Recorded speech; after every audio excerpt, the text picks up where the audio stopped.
More Muslim Americans ran for political office during this year's midterms than ever before, 153 in total. That's according to a report from the Council on American-Islamic Relations and Jetpac Resource Center. And more of them won their races than in any past election. Geoff Bennett has more. Judy, this year's elections proved to be historic, with 89 Muslim American candidates winning local, state, federal, and judicial seats across 25 states, according to that report. Our next guest, Ruwa Roman, is among them. She's the first known Muslim woman elected to the Georgia House of Representatives and the first Palestinian American elected to any office in the state of Georgia. Welcome to the NewsHour. It's good to have you with us. Thanks for having me. Before you became a politician, you were a longtime volunteer in Democratic Party politics in the state of Georgia. It's one thing to be civically engaged. It's another thing to decide to run for office yourself. What motivated your decision to launch a campaign? I did not decide to run for office is the best way to explain that. I had done a lot of work with civic organizations focused on empowering and mobilizing historically marginalized communities like my Muslim community. And one of those, Georgia Muslim Voter Project, had a training with some local partners to teach people how to run for office. My friend had asked me to attend to support the program and give them feedback on what they should be adding, since I've been doing that sort of work for a long time in Georgia. A reporter was there. She writes a great article about the importance of civic engagement for minorities in the state. But she started out with, Ruwa Roman is contemplating a run for office, which I was not, but it was a fair assumption since I was at this training, and my community was so excited they asked me to run, and 15 days later, we launched my campaign. You are an immigrant. You're the granddaughter of Palestinian refugees. You're a Muslim woman who wears a hijab.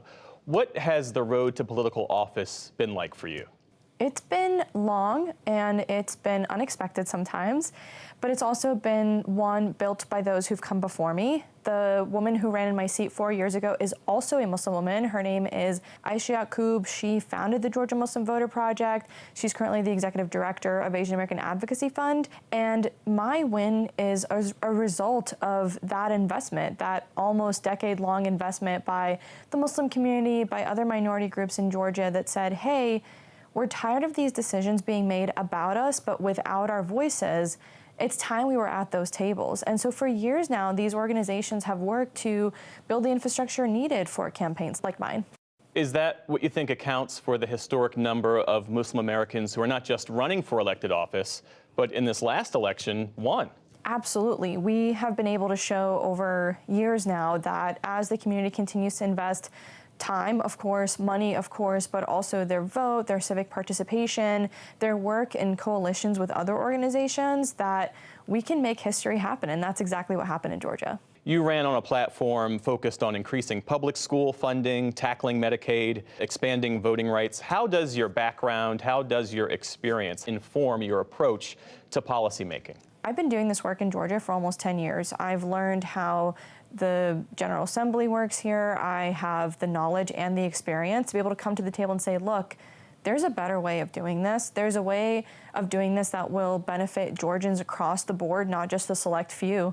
And I'm really excited to be able to bring that expertise to the table in a way that says we don't have to turn everything into who's going to make the best, headline today. It's who can pass the best piece of legislation to help the most Georgians. And that's why we ran the campaign the way that we did this year, which is focusing on putting public service back into politics, focusing on the issues, and making sure that we're able to reach voters and talk to voters at every avenue that we could.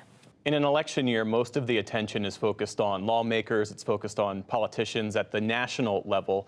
You have said that state lawmakers shouldn't be overlooked. Tell me more about that. Absolutely. I always remind people that every piece of legislation that either you love on a national level or absolutely hate on a national level started in a state legislature somewhere around the country.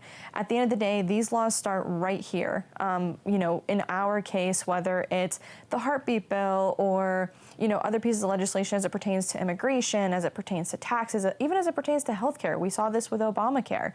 These things always start at the state level, and us as state representatives are the ones that you can reach out to say, look, here's how this personally impacts me, and your voice is now part of a much smaller group of people, so it's even more powerful. Ruwa Roman, just elected to the Georgia State House of Representatives, thanks so much for your time and for your insight. Thanks for having me.